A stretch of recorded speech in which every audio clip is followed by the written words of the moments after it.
राधा स्वामी शब्द विश्व में किसी भी देश में चले जाएं वहां सुनने को मिल जाएगा। राधा स्वामी का इतना प्यारा अर्थ कि राधा यानी कि हमारी आत्मा, स्वामी यानी कि इसका मालिक परमात्मा। राधा स्वामी हर शब्द में इन्होंने इतनी वैज्ञानिक तरीके से और सरल स्वभाव, और कबीरदास जी की तरह आज भी जैसे वो अपना काम करते थे, ये सुबह से इनकी कर्म योग शुरू होता है खेत में काम करने से लेकर और साधना तक।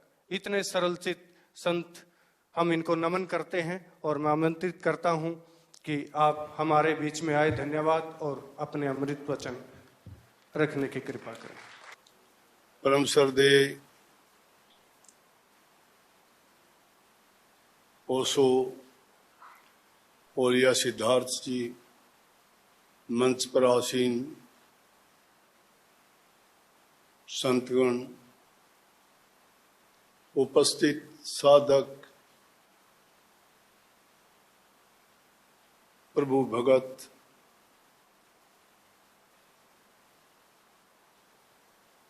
आप सब ने महापुरुषों की वाणी, एक एक शब्द की व्याख्या, करने का तरीका, सत सनातन धर्म की व्याख्या, जीवन जीने का तरीका, धर्म के मार्ग पर चल के किस प्रकार से अपने जीवन को सफल बनाएं, किस प्रकार से अपने इस मन को, शरीर को, आत्मा को साधें, कौन सी ऐसी करनी करें कि जिसके कारण मनुष्य जन्म सफल हो जाए। मैं समझता हूं बोलने के लिए महापुरुषों ने कहीं कोई जगह छोड़ी नहीं है, फिर भी मैं गले कूचे से थोड़ा बहुत निकाल के बोलने का प्रयास करूंगा। हम सब कुछ जानते हैं, संतों की वाणी बड़ी प्रमाणिक है। वो वेदों के अनुसार, शास्त्रों के जिस प्रकार से व्याख्या की गई है, लिखी गई है, भाषा अलग हो सकती है, लेकिन सबका उद्देश्य एक ही है। और संतों ने फरमाया है कि मन जानत सब बात जानत ही उगण करे, काहे की कुशलात हाथ दीप ले कुएं पड़े। अरे मन जानता है, सब कुछ जानता है, हम क्या करते हैं? और जानते हुए जब हम ठीक नहीं करते तो कुशल कहां से होगा जानबूझ के जो कुएं में गिरते हैं। चोला भक्ति का पहनते हैं, करनी करते नहीं है। ये करनी का मार्ग है, नहीं बुद्धि विचार, बुद्धि छोड़ करनी करे तब पावे कुछ सार। करनी करने का तरीका एक नहीं, कितने बताए। जब तक इंसान का चरित्र ऊंचा नहीं है, जब तक इंसान का खान पान शुद्ध नहीं है, जब तक इंसान की संगति अच्छी नहीं है, जब तक इंसान प्रभु के रास्ते पर चलने लायक बनता नहीं है, तब तक सारी बातें थोथी है। थोथे पिछोड़ने से कुछ मिला नहीं करता है। थोथा काहे पिछोड़ो रे, पिछोड़ो जा में निज कण होई। खुशी होती है आप लोगों को देख के कि आप कितने ललायित हैं उस प्रभु के पाक दर्शन करने के लिए, और उसको पाने का तरीका भी महापुरुष सबको साथ लेके चलते हैं। ये सत सनातन धर्म के ही अंग हैं, यहां अलग नहीं है कोई भी। सत सनातन धर्म एक वृक्ष है, पेड़ है, ये उसकी शाखाएं हैं। इसीलिए तो इनको पंथ, मजहब और धर्म कह दिया गया।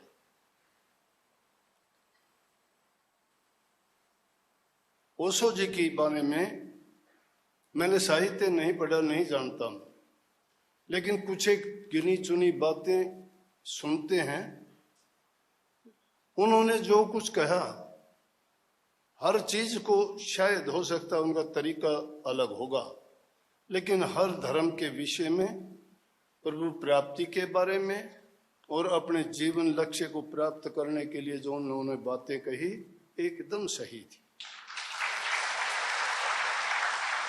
अब उनके अनुसार अगर करनी की जाए, उन्होंने कुछ गलत नहीं कहा। जिन लोगों के जैसे ख्याल थे उन्होंने उसके अनुसार उनको मान लिया। उन्होंने कहा कि इंद्रियों की अगर चाहत है, लालसा है, वासनाएं जब तक उसमें हैं, क्या करोगे आप? मन भागता है, रुकता नहीं। शरीर और मन झगड़ा होता है। संतों ने सीधी कही कि मन जा तो जान दे गए के राख शरीर, बिन चले चढ़े कमान के कैसे लागे तीर। अरे मन तुम्हारा भागता है, भागने दीजिए ना। ये तो जहाज कैसे है, पंछी है, समुद्र में जहाज चल रहा है, उस पर कोई पक्षी बैठा हुआ है और वो पक्षी बैठे बैठे देखता है कोई भी चीज वहां ना खाने की है, ना पीने की, ना देखने की, जल ही जल है। छोड़ देना चाहता है उसको, जहाज को, वो भाग जाना चाहता है, लेकिन जाएगा कहाँ? उड़ता है, थोड़ा बहुत घूम के वापिस जहाज के ऊपर ही आ जाता है। ये हमारा शरीर मन है, जिसको संतों ने कहा ये तन तुमने दुर्लभ पाया, कोटि जन्म जब भटका खाया, या को अव्यर्था मत खो, छिन छिन चेतु भक्ति कमाओ। भक्ति करो तो गुरु की करना, गुरु की करना। भक्ति करो तो गुरु की करना। मार्ग शब्द गुरु से लेना, शब्द गुरु। जिस गुरु को शब्द का भेद नहीं है वो आपको कुछ नहीं देगा। वो शब्द की महिमा है सब।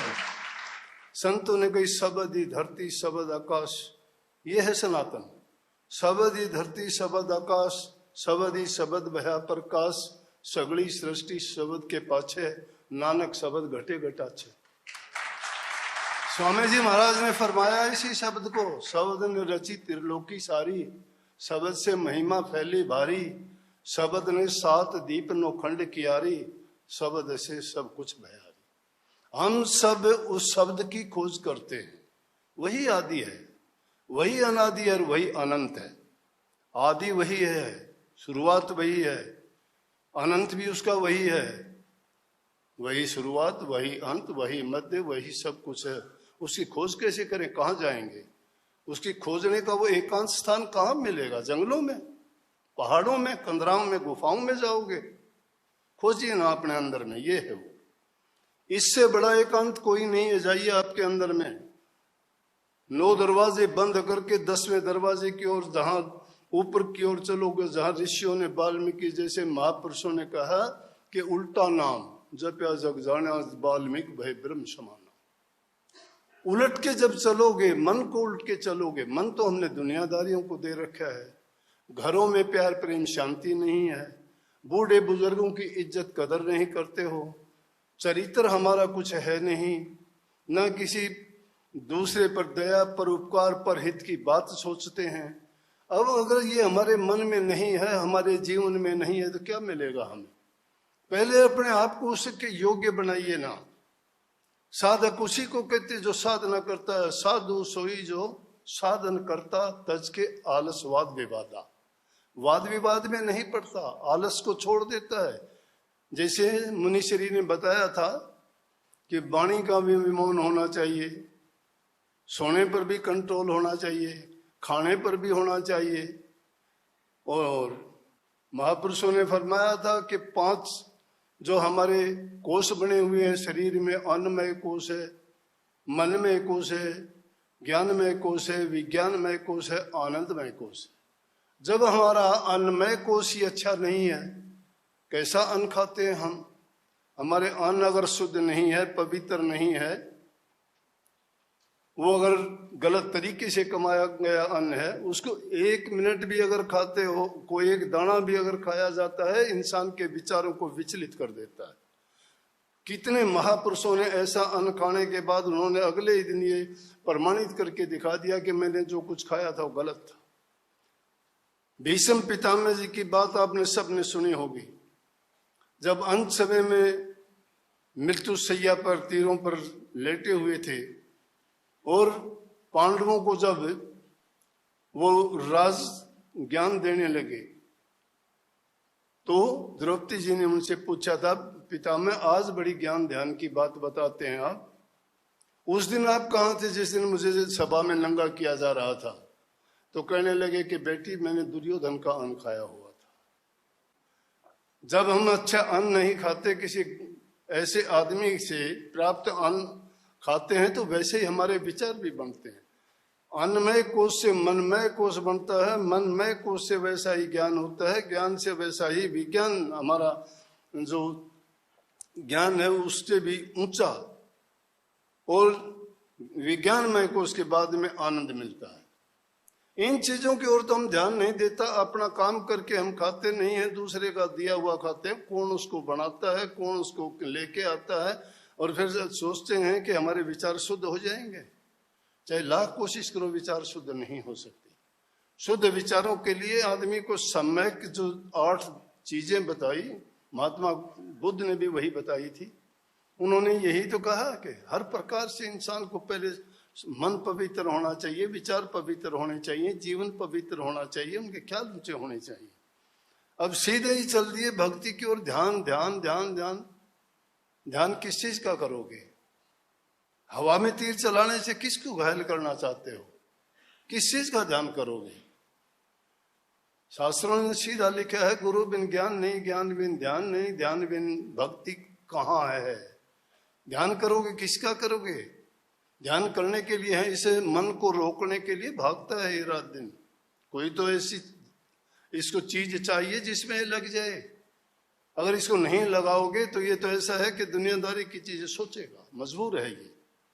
इस 84 लाख योनि में तुलसीदास जी ने जो उनका वर्गीकरण किया है, गोस्वामी जी ने, उन्होंने कहा 9 लाख जल के जीव हैं, 10 लाख पखेरु जान, 11 कीट बिरंग है, 57 20 बखान, 30 लाख पशु योनि है, और 4 लाख नर होई, तुलसी इनमें राम भजे धन है सोई। धन्य तो वो है जो इस 84 लाख योनि में प्रभु की भक्ति करता है। नहीं तो दूसरी जो भोग योनियां हैं, जीव जंतु पशु पक्षी, जैसे भैया की उन्होंने बात बताई थी महात्मा जी ने, कि कितनी उसमें कारीगरी है, किसने दी? प्रकृति ने दी, कुदरत ने दी। ये बात सही है। जितने भी जीव हैं वो अपना जातीय गुण लेके पैदा होते हैं, लेकिन इंसान अपनी जातीय गुण कोई लेके पैदा नहीं होता। हर इंसान को यहाँ आके सीखना पड़ता है। कोई भी चीज अगर इंसान सीखता है वो यहीं आके सीखता है। जीव जंतु पशु पक्षी कीट पतंगे जो भी देखोगे, उनके माँ बाप के जो भी गुण होंगे वो जन्म से ही साथ लेके आते। कछुआ अपने अंडे बाहर देता है पानी से, लेकिन जब वो अंडे से बच्चे निकलते हैं पानी की ओर ही भागते हैं। मगरमच्छ के बच्चे पानी से बाहर मिट्टी में जाके देता है, लेकिन जब वो अंडे से बाहर निकलते हैं तो वो भी पानी की खोज में उसी समय भागते हैं और पानी में तैरने लगते हैं, डूबते भी नहीं है। ये जातीय गुण वो लेके पैदा होते हैं। और कितने जीव जंतु, लेकिन इंसान को सब कुछ यही सीखना पड़ता है। अगर वो सीख के करता है, हमें यूं एकत्रित होने की जरूरत नहीं थी, हम भी सीखने के लिए आए हैं। हमें शिक्षक की जरूरत है, शिक्षक की गुरु है, वो रहबर है, इसीलिए तो गुरु की आवश्यकता पड़ती है। गुरु जब तक रास्ता दिख, और गुरु का ही ध्यान करना होता है। गुरु को गोविंद से बड़ा बताया गया है। सहजोबाई राजस्थान में हुई है, सहजोबाई राजस्थान में हुई है, उन्होंने तो परमात्मा से भी बड़ा गुरु को कहा है और प्रमाणिक करके दिखाया है। उनकी वाणी में यह आया, हरि तजू पर गुरु ना बिसारू। हरि के समान गुरु को ना, गुरु के समान हरि को ना निहारूं। हरि ने 5 चोर दिए साथा, सतगुरु ने चौटाली समझ अनाथा। हरि ने अपना आपा छिपाया, सतगुरु ने दे दीपक दर्शाया। हरि रूठे तो रूठन दे और तू भी दे सिटका, सतगुरु सिर पर राखी आप पे कर सरा। जिसके सिर के ऊपर सतगुरु है वो अपने आप संभाल लेगा उसको, और जिसका है ही नहीं कोई भी, उसको कौन संभालेगा। इसलिए गुरु का ध्यान कर, गुरु का ध्यान कर प्यारे, बिना इसके नहीं छूटना। गुरु का ध्यान करो, उसके बिना कोई छूटने का रास्ता नहीं है। ये ज्ञान आपको कौन बताता है, रास्ता कौन बताता है, भक्ति करने का तरीका कौन? गुरु, जो आपको गुरु बताता है। किस तरीके से, किस रास्ते पे चल के अपने जीवन को साधें और किस प्रकार से हम इसका पूर्ण लाभ उठाएं। अगर हम ऐसे ही कह दें कि ध्यान करो, किस चीज का ध्यान करेंगे भाई? ध्यान कहाँ रुकेगा मन? करते हैं, करने के तरीके बहुत अलग अलग सबने अपनाए हैं, लेकिन मंजिल एक ही है, उसी की तलाश में निकले हैं। और जिसकी तलाश में निकले हो प्रभु ने ये भी इंतजाम सबके लिए किया है। अगर सच्चे बन के तुम चलोगे तो एक दिन तुम्हें वो रास्ता भी मिलेगा, गुरु भी मिलेगा। अनेकों जन्मों के बाद मनुष्य का चोला मिलता है। ये नहीं है कि ये हमारा आखिरी हो, ये भी नहीं है कि हमारा ये पहला जन्म हो। ये सिलसिला प्रकृति में चलता रहता है, लेकिन सबसे उत्तम चोला इसलिए है कि पांचों तत्व इंसान में मौजूद हैं, जिनको आप शायद जब इंसान का शरीर पूरा हो जाता है तो आप कार्डों में छापते हो, संदेश देते हो कि फलाना व्यक्ति 5 तत्वों में विलीन हो गया। तो ये 5 तत्व का एक पुतला बनाया गया, लेकिन इसमें चेतन की जो धार है वो अगर नहीं रहे तो कुछ भी नहीं है। उसके कारण वो 5 तत्व काम करते हैं, और वही उसको ही अपने आप को पहचानना और जानना है। जो इंसान अपने आप को पहचान लेता है प्रभु को पहचान लेता है। ना किसी धर्म के चक्कर में पड़ो, ना किसी मजहब के चक्कर में पड़ो, सिर्फ उस मालिक को मानो कि वो हाजिर नाजिर हर जगह है। हर जगह सब मानते हो, सर्व है, मान्य बात है। ये सब कहते हैं कि वो ओमनी प्रेजेंट, सर्वशक्तिमान है, वो ऑलमाइटी। और किस तरह से वो सब जगह होते हुए कहीं भी नहीं है, और कहीं भी ना होते हुए सब जगह है। ये है उसका। तो उसको कहाँ खोजोगे? कहीं दूर जाने की जरूरत नहीं। ध्यान साधना अगर करनी है तो मन को रोकना पड़ेगा। मन रुकेगा किसको? मन तब रुक सकता है कि मन को उससे ताकतवर चीज के अधीन कर दें।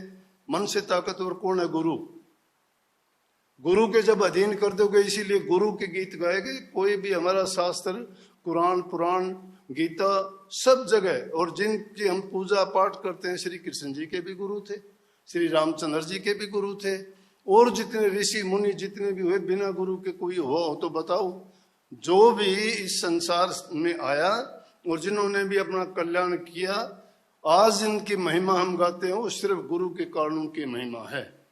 इसलिए गुरु को आगे लेके जो चलता है उसकी कभी हानि नहीं होती। प्रथम सीढ़ी है गुरु भक्ति, प्रथम सीढ़ी है गुरु भक्ति। गुरु भक्ति बिन काज न रती, गुरु भक्ति दृढ़ के करो पीछे और उपाय। बिन गुरु भक्ति मोह जग कभी न काटा जाए। मोटे बंधन जगत के गुरु भक्ति से काट, झिन्ने बंधन चित के कटे नाम प्रताप। ये मोटे बंधन जगत के तो गुरु की भक्ति से काटे जाएं। गुरु भक्ति है क्या? गुरु से प्रेम। ये प्रेम का मार्ग है, प्रेमा भक्ति। गुरु भक्ति, प्रेमा भक्ति। प्रेम भक्ति और गुरु भक्ति एक ही चीज है। गुरु से तुम्हारा प्रेम है, कैसा प्रेम? आशिक और मासूक जैसा। सूरत और शब्द का मेल करना है। ये आत्मा जो परमात्मा से बिछड़ी हुई है, एक यहाँ काल और माया के देश में आके मलिन हो गई है। इस और मल और वक्षेप आवरण के पर्दे गिर गए हैं। उन पर्दों को उतारने के लिए जरूरी है कि वो नाम रूपी अमृत से साफ की जाएगी। नाम गुरु का दिया और कमाया हुआ होता है, वो नाम होता है। ये नाम जो लाखों नाम कहे जाते हैं किताबों पे, जवानी जमा खर्च के नाम नाम नहीं होते। उन नामों से नाम सब कोई कहे, नाम न चीना कोई। नाम गुरु की दात है, नाम कहावे सोए। नाम तो गुरु की दात होती है। जो गुरु उसको दात बख्शता है, आशीर्वाद देता है, उसी से शिष्य के काम होते हैं। और गुरु अगर किसी से रूठ गया, गुरु का प्यार जिसको नहीं मिला, गुरु ने अगर अपनी नजर फेर ली, उसको तो कोई बचा ही नहीं सकता। संत और राम को एक कर जानिए, दूसरा भेद न तन काने। लाली जो छिपी है मेहंदी के पात में, दूध में घी इस भांत जाने। दास में संत में राम है, राम में संत, ये सत्य माने। संत में राम है, राम में संत, ये सत्य मानो। वो एक ही ओत पोत में है। गुरु वही काम करता है जो परमात्मा करता है। गुरु के दिल में किसी के प्रति कोई द्वेष नहीं होता, कोई भेद नहीं होता। वो किसी को आप पक्षपात नहीं करते। इसीलिए कही कि कबीर गुरु सबको चाहे, गुरु को चाहे न कोई। गुरु सबको चाहता है, सबका कल्याण हो, सबका हित हो, सबका जीवन सफल हो, सब इस जन्म मरण के बंधन से मुक्त हो। दुनिया से तो मुक्त हो जाओगे प्राण छूटने के बाद में, शरीर से मुक्त हो जाओगे, लेकिन रूह फिर भी मुक्त नहीं होती है। उसने जो कर्म बनाए हैं, कर्म किए गए, उस कर्म के अनुसार उसको अगली योनि मिलती है। तो इस चक्कर में मत रहना कि भाई हमारा कल्याण हो जाएगा, इसी से हो जाएगा, नहीं। उसके लिए करनी करनी पड़ेगी, और वो करनी गुरु की शरण में रह के, गुरु की सेवा करके और गुरु के वचन की पालना करते हुए हम अपना कल्याण कर सकते, दूसरा कोई रास्ता नहीं है। उसके लिए सही ये है कि इंसान जिस हालात में रहता है, जिनके घरों में प्यार प्रेम नहीं है, आपस का मेल जोल नहीं है, माँ बाप की इज्जत कदर नहीं करता है, जबान में मिठास नहीं है, उसको कहाँ से भक्ति उसके पल्ले पड़ेगी। लेकिन सुख चाहिए इंसान को, दुखी कोई नहीं रहना चाहता, सुख चाहे कैसे भी मिले। अपना सुख प्राप्त करने के लिए किसी को दुख कितना भी क्यों ना दे दो, परमात्मा को पाना कोई आसान काम नहीं है। उसको अगर देखना चाहोगे तो तुम्हें तो वो कीड़ी से चींटी से मिल जाएगा, हर इंसान से मिल जाएगा, छोटे बच्चे से मिल जाएगा, वो तुम्हारा गुरु का ही काम करता है वहां। एक बार की बात है, एक छोटा बच्चा फूल बेच रहा है, लोग लेते हैं फूल, कोई उसको 10 पैसे देता है, कोई 20 पैसे देता है, कोई 58 दे के फूल ले जाता है। इतनी देर में एक विशाल हृदय आदमी आया, बच्चे को देख के उस पर बड़ी करुणा और दया आई उसको, संत हृदय था। उसने देखा नंगे पैर हैं, ऊपर से सूर्य की तपन है, और उसको देख के उसको उस पर जब दया आई तो भाग के गया और एक दुकान से जूते लेके आया, और जूते लेके आया तो उस बच्चे को पहनाए। बच्चे ने जूते पहन के कितना खुश हुआ, और उससे कहने लगा, आप परमात्मा हो, आप परमात्मा हो? बोला नहीं भैया, मैं परमात्मा नहीं हूं। तो परमात्मा के दोस्त हो आप? बोला वो भी नहीं हूं मैं। बोला कुछ ना कुछ तो आप हो, क्योंकि कल ही मैंने सोचा था कि मैं जूते लेके आऊंगा, मेरे पास 4 पैसे होंगे तो गर्मी से बच जाऊंगा, लेकिन आपने तो पहले ही सुन ली। तो परमात्मा के बिना ऐसी बातें कौन सुनता है? परमात्मा को पाना चाहते हो तो दिल में करुणा और दया भी रखा करो, भूखे गरीब की जरूरतमंद की सहायता किया करो। अरे दुख तो माँ बाप को देते हो, घरों में शांति नहीं है, लड़ाई झगड़ा करते हो, फिर कौन सा ज्ञान है हमारे पास? कौन सी भक्ति है? भक्ति कोई नहीं कर सकता जब तक इंसान के दिल में अमन चैन और शांति नहीं है।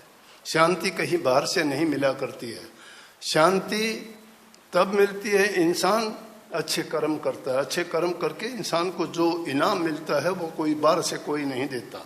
बाहर के दिए हुए इनाम टूट जाएंगे, खो जाएंगे और कोई उठा ले लिया, लेकिन जो तुम्हें किसी के दिल से आशीर्वाद रूपी इनाम मिलता है उसको ना कोई छीन सकता है ना कोई ले सकता है। इसलिए अपने जीवन में अच्छा करना सीखो, प्यार करना सीखो, सेवा भाव सीखो, और ये जो काम करता है वो सही मायने में भक्ति के रास्ते पर सही चला हुआ है, और निश्चित रूप से उस जीव का कल्याण जीते जी देख लेगा वो। अगर कोई कहता है मरने के बाद मुक्ति होगी, नहीं। जीवत समझो जीवत बूझो जीवत मुक्ति निवासा, मुए मुक्ति बतावे गुरुआ झूठा दे विश्वासा। जो कहते हैं कि मरने के बाद तेरी मुक्ति होगी, ये ऐसे कहने वाले झूठे हैं, पाखंड है, कपट है। वो ये ऐसे नहीं। जो इंसान इसी जीवन में करके देखो तुमने क्या प्राप्त कर लिया। आप भक्ति में लगे हुए हो, ध्यान लगाते हो, ध्यान कितनी समय के लिए लगाते हो? कितनी देर ध्यान लगता है? 1 सेकंड के लिए भी ध्यान नहीं लगता है। ध्यान ठहर जाना होता है, अपने आप पे को खो देना होता है। खोते हो कभी अपने आप को? चेतनता रहती है आपको अपने शरीर की होश है, आपको दूसरे की आने जाने का भी पता होता है, कौन आता है, कौन बोलता है, कौन क्या। ध्यान कहाँ हुआ हो? अरे ध्यान कहाँ हुआ? ध्यान तो वो होता है कि इंसान खो जाए कुछ समय के लिए, दुनिया ठहर जाए, उसको पता ही ना हो मैं कहाँ हूँ, क्या है क्या नहीं है। जिसने अपने आप को भी भूल गया, अपने आप को भी खो दिया, जब तक वो तारतम्य एक नहीं हो जाता, वननेस है वो। क्यों कहते हो God is one? God one ही है, हम तो उसकी एक बूंद हैं। वो सागर है, उस सागर से उससे बिछड़ी हुई वो बूंद, चाहे उसको अकेले में देख लो चाहे सागर के अंदर मिला के देख लो, एक बूंद ही मिलेगी। बूंद में सिंध, सिंध में बूंदे, बूंद सिंध दो एक हुए, बूंद सिंध का झगड़ा मन में उनके लिए अनेक हुए। ये करनी इसलिए मैंने कही, ये करनी का मार्ग है। करनी जब तक करते नहीं हो बातें मैं बढ़ाऊंगा लाखों आप कितनी कह दी और कह दूंगा 150 बोलते हैं रोजाना हम कहते हैं, लेकिन करनी अगर नहीं करूंगा मेरी बात का असर नहीं होगा आपके ऊपर, वो बातें थोथी लगेंगी। गोली बंदूक में डाल के चलाएंगे वही आपको मारेगी, अगर हाथ में लेके मारेंगे आप पर कोई असर नहीं करेगी वो। इसलिए करनी बड़ी है, करनी करोगे उसी का परिणाम आपको मिलेगा। मेरा टाइम थोड़ा सा महापुरुषों ने इधर उधर कर दिया था, इसलिए कोई बात नहीं, फिर कभी मिलेंगे, मालिक ने चाहा तो अवसर मिलेगा, मिलते रहेंगे। और मुझे जो आनंद और खुशी आपके बीच आके मिली है उसका मैं वर्णन कर नहीं सकता।